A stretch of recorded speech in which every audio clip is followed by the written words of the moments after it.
Well, David, I was panicking on the other side, saying, I don't know what I'm supposed to do here to connect. So we're there.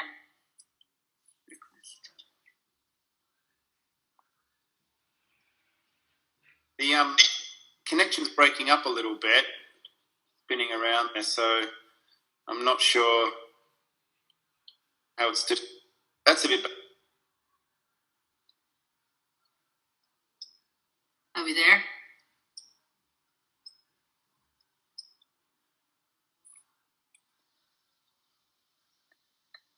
Hello, can you hear me all right? I can hear you, David. Can you hear me and see me? You're coming through clearer now, so that's great. Thanks for joining, Christine. Okay. Technology, it takes me a little bit of time to see where I am, but I think I'm okay now. How are you? Okay. No, yeah, you're looking great. Looking really great. So, great. Thanks for joining. Thanks. How was your Valentine's Day yesterday? Well, you see, I was 41 years married on Thursday, so I'm the 11th of February is a much bigger date for me now than the 14th of February. So we're inclined to celebrate. We do celebrate the 11th, and we kind of ignore the 14th. Okay, well, yeah, especially, it's so close together, so why not? But 41 years, wow, that's amazing. Yeah, and you know what? First of all, I do it again in a heartbeat, that's for sure. But I just feel like 41 years. Like I was saying to somebody, I said to my husband, I said, we're 41 years married. I said, hold on a second, let's just take the card down. Are we sure it's not long? Because really, it does not feel like that at all. You know, I would like to point out that I was married before I was born, just from an age point of view. Well, of course, I was going to say you must have been a child bride without any that sounds levels. You know, we can say that nowadays, but you know, I hope you know what I mean. Yes, absolutely. Well, thanks for joining in on this conversation. As you know, it's just a general chat to introduce yourself to everyone. And there's only just a couple of questions I always ask. The first one of them mainly is, I always like to find out from everyone, because often I find that us aromatherapists and essential oil enthusiasts, we come from other places, and we end up here in our life. Oh, for sure. I've had a previous life and a previous background, and everyone I've spoken to seems to have had that. So if you wouldn't mind telling us about your essential oil journey, how did you become an aromatherapist? Well, I'm kind of an accidental aromatherapist. That's the way I always introduce myself.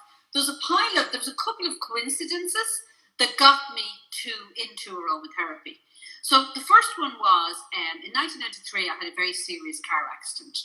And when I got out of hospital, I had lots of cuts on my face from the glass on the windscreen, okay? And my sister treated me to a facial just to cheer me up. So when I got to the beauty salon, I was a bit early. And I went into the local shop and bought a magazine. Didn't open it.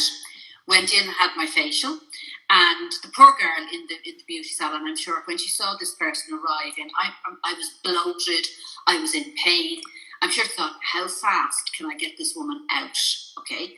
So when she was finished in the facial, she said, I have this new thing. It's called Australian oil. And she said, it has this thing called tea tree in it. And it's very good for cuts. I'll just put some of that on for you. So next morning, I got up. The magazine that I bought was on the kitchen table. And all the little cuts were healed. Okay. I thought, wow, that stuff that you put on my face is amazing. I opened up the magazine and there's a 4-page spread on essential oils. And the 2 oils they were featuring were lavender and tea tree. Now, I was hooked at that stage. Okay, I thought, I have to find out a bit more about these oils, these Australian oils, as I was calling them. I went to the local health food shop a few days later and I said, did you ever hear of these things, essential oils? I said, oh yeah, we have some here. And they had a little book, about 6x4, with maybe 40 pages in it. And I bought it. And that was my introduction to aromatherapy. I was hooked from there in. Okay? So then when I became an aromatherapist, so that car accident actually brought on me reviewing my whole life. Okay? So I was in a very successful business career. I loved it. But within 3 years of the car accident, I was gone. Okay, I needed to make changes. And one of the changes that helped me was introducing me to essential oils. Okay, and I met a friend of mine. This is also in the days before Google, and I met a friend of mine. I said, "Listen, I want to do some kind of a course in the evenings. My life is too competitive. It's all busy, busy, busy." So I said, "I'd like to learn massage," and she said, "Oh, I know where to go." She gave me the name of the school. I didn't investigate it. She was my Google, and she gave me the phone number, and I booked the course. And I didn't realise I had booked an aromatherapy and massage course. So I accidentally fell into training into aromatherapy.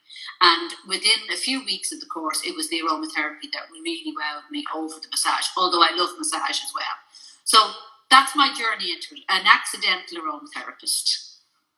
That's I've got a question asked by a aromatherapy Florentina here asking, was it Christine Wildwood's booklet? Yes, it was. It was. Okay. And actually, brilliant. Yeah. One of my students who did module 1 with me there a few weeks ago, I was asking them what got them in, and she showed me the book. So that's the same book that got me into it. I'm going to have to check one out. I don't know that one myself. And so you know what? Thanks for the tip. With all the sophistication of, there's some fantastic books now, and all citing research and everything like that. Do you know what? That little simple book is still, to me, it still deserves a place on anybody's shelf. It's simple, okay. It's easy, it's safe, it's great. Okay, that's great. I'm going to have to keep an eye out for that one myself. That's brilliant. So from that discovery, you went on and studied aromatherapy. Was that in Ireland? It was, yeah. I did.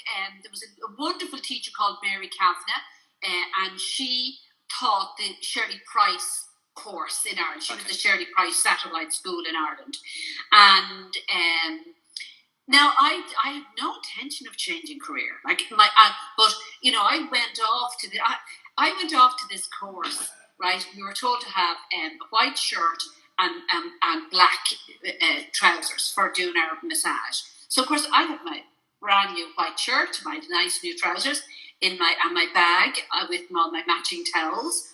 I was doing this for a hobby, Now you've got to remember, I've just left the boardroom, okay, where we're discussing facts and figures and all this, bottom line, gross profit margin, all. And I arrive at this class, and we're told to leave our shoes at the door. And I'm thinking, what kind of people are these? They're taking their shoes off.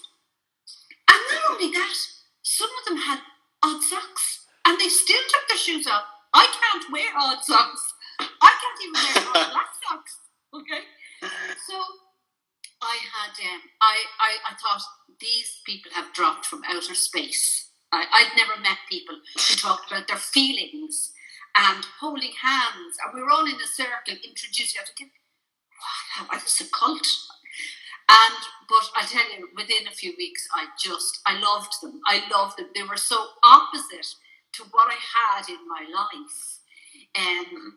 And they were so welcoming, and they couldn't be more helpful. I still to this day, I remember the amazement that this type of person existed, and I'd never known. And little did I know I was going to become one of them. I still can't wear odd socks. I'm sorry, but although recently I did wear odd black socks, but that was by mistake. That's acceptable. That's wonderful that you into something that you didn't expect that you were needing in yourself as well. And yeah. You just let yourself go into that world of people and other experiences, and yeah, that's fantastic. And it was so great. I mean, I met so many lovely people who were coming at it, like you say, from a personal need, really.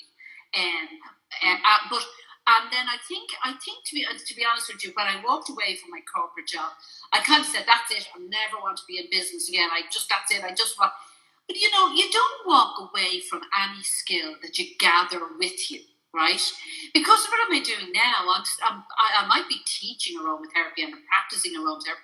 I'm still a business person, but I do think that business experience has stood to me, and I think it stands to my students. And at the last IFPA conference that we had in London, I gave a talk about how important it is to consider yourself a business person as well, and that it isn't just all nice smells, and it is all of that. It's wonderful, but you have to think of yourself as a business person, you know. And actually, I think that interview is on the IFPA website, so people should go and have a look at it. There were some great talks at that conference. Yeah, that's a really great tip as well, because we are self-employed to some respect, business owners, and we have. There's one thing I learned as well when I was studying as well, like the business aspect of it, and it was hugely important to think about that when you do graduate or finish your studies. Like, what am I going to do? And that's hugely important thing to do. So I totally agree. And I think aromatherapy is so great now. I mean, when I trained, you had to do it with massage. Now there's a real understanding that it's a modality of its own. I mean, I remember when I decided to take massage out of my course and teach it as a modality. That was an outrageous step for me to make, and I had to explain to anyone who was booking the course, and I actually have to say it on the website. This does not contain massage. If you want to do that, you do that separately. And because you can go into so many areas with aromatherapy, and you can use it with massage rather than it's massage and you can use it for other things. I think that the emphasis of it as a standalone modality is really getting, everybody's really realizing that it is not an adjunct to massage. It is fantastic on its own.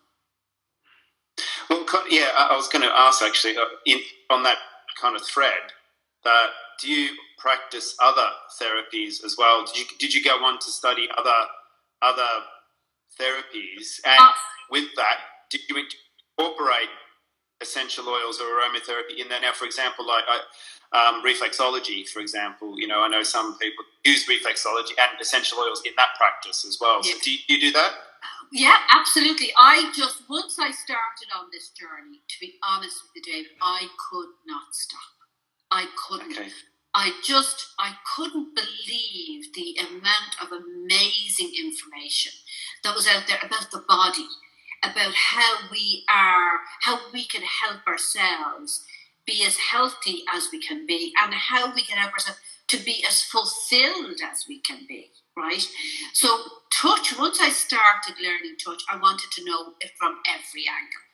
So I did go on to do reflexology, but every time I went on to do something else, I had to say to myself, okay, Christine, leave your essential oils at the door.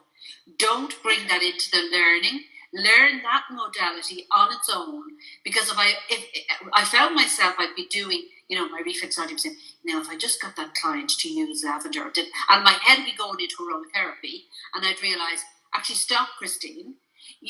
You're not going to learn this therapy if you don't leave aromatherapy outside the door while you're learning it.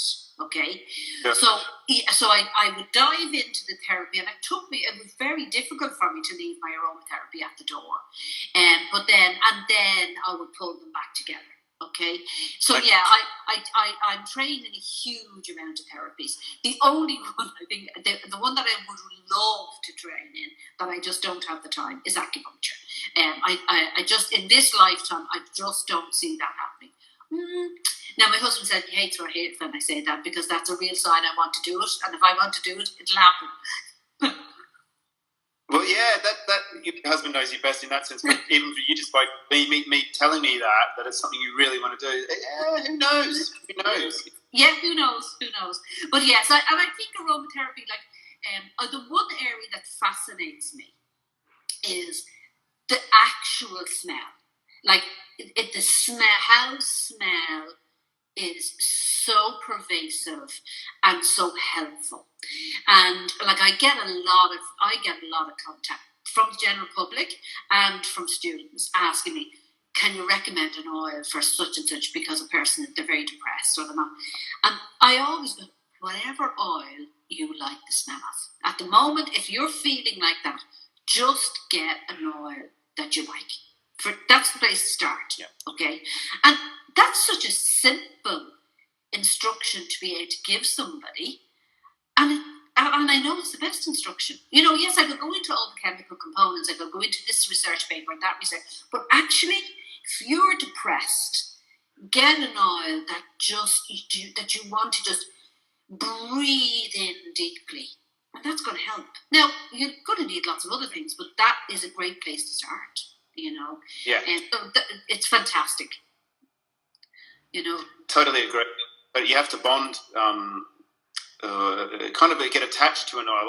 That's how I put it. Like, a food or something that you really love and crave almost. I know I have craving out sometimes just when I'm feeling, depending on my mood, as you said. So as long as I bond with it, people say, "Oh, I should do that." No, but this one I just really connect with, and if it feels good, I agree. Absolutely. And then on the opposite side of that, I wouldn't be a lover of the smell of neroli. Okay, it wouldn't be one of my favourite. And yet, if I'm working with a client who's really stressed and I'm drawn to use neroli on that client, I can literally see it do its work as I'm applying it to the body. So so as well as that, when I'm working as a therapist, it's about what I feel intuitively for the client. And so, I don't let my preference when I'm working with a client take over. Mm-hmm. Okay, yeah, I see what you mean.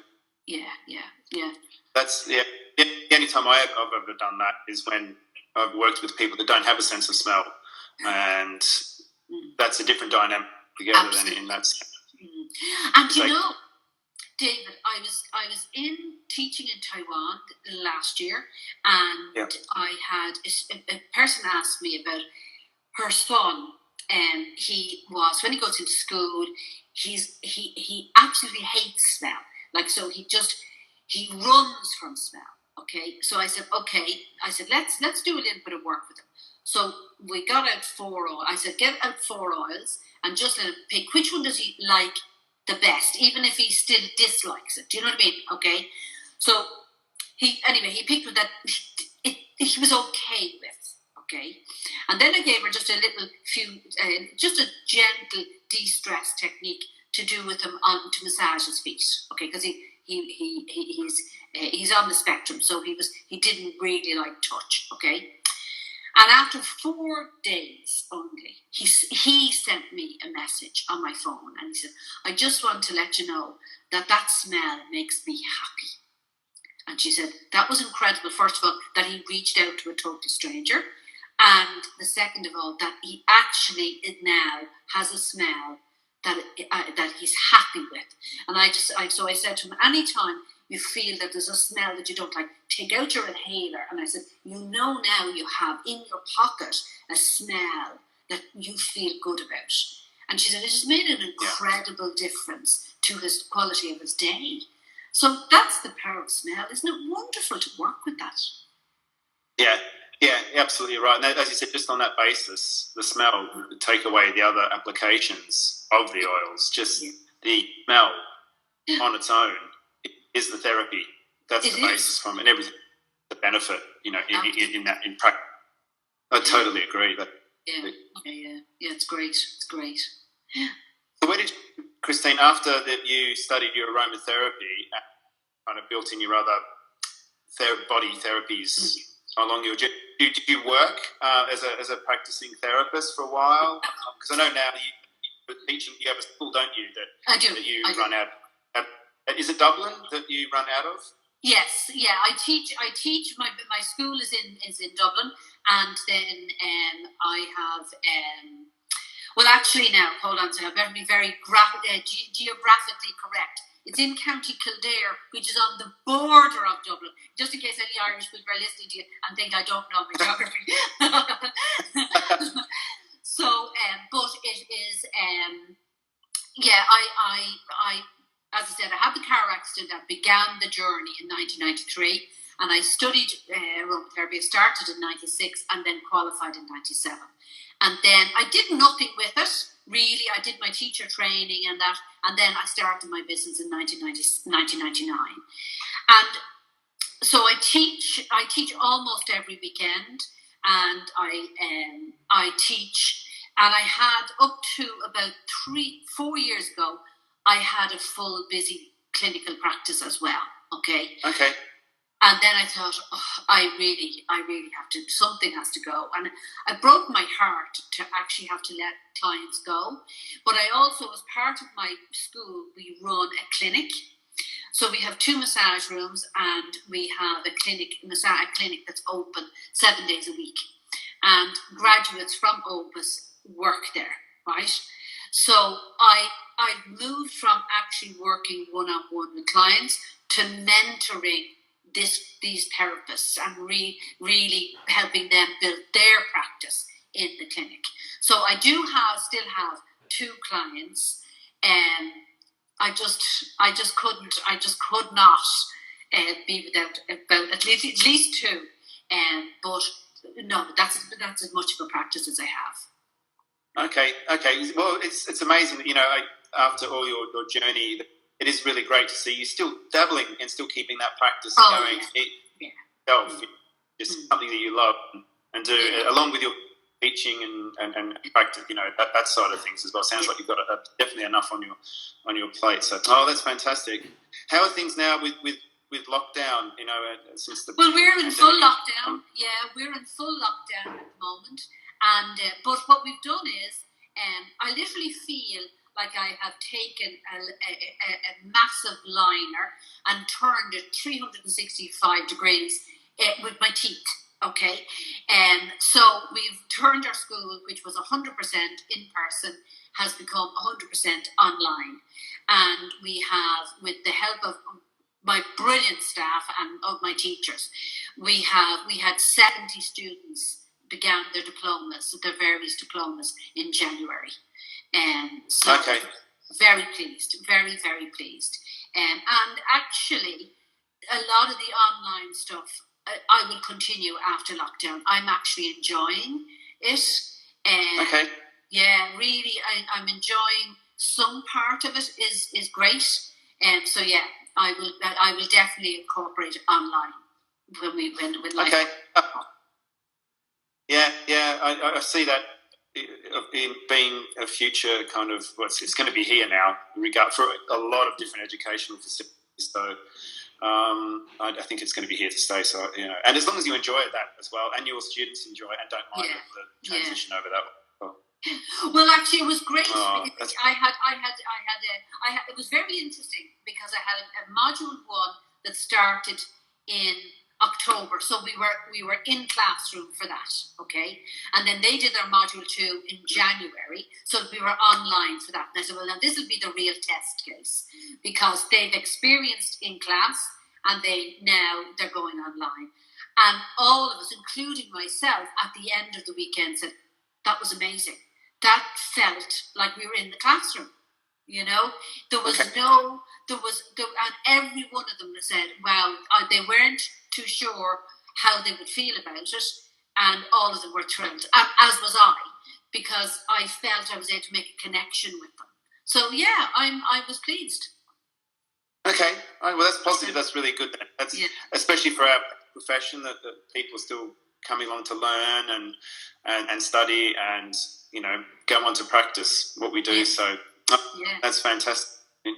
I won't keep you too long, so I'll keep you and I. I'm sure we could keep talking for hours and hours. There's a couple of last questions. Yeah, touch the sides of it really. So it doesn't. It's already like half an hour gone. But I always ask everyone, what's your favourite oil?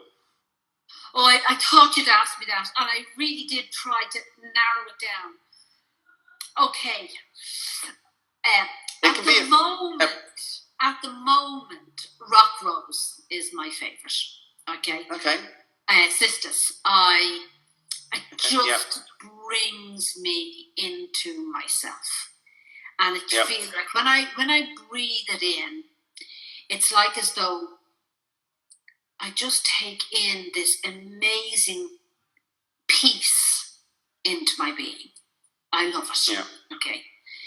So that's the one I've been working with, and really I've been working with that since early January, and that's the one that's for me at the moment is my favourite.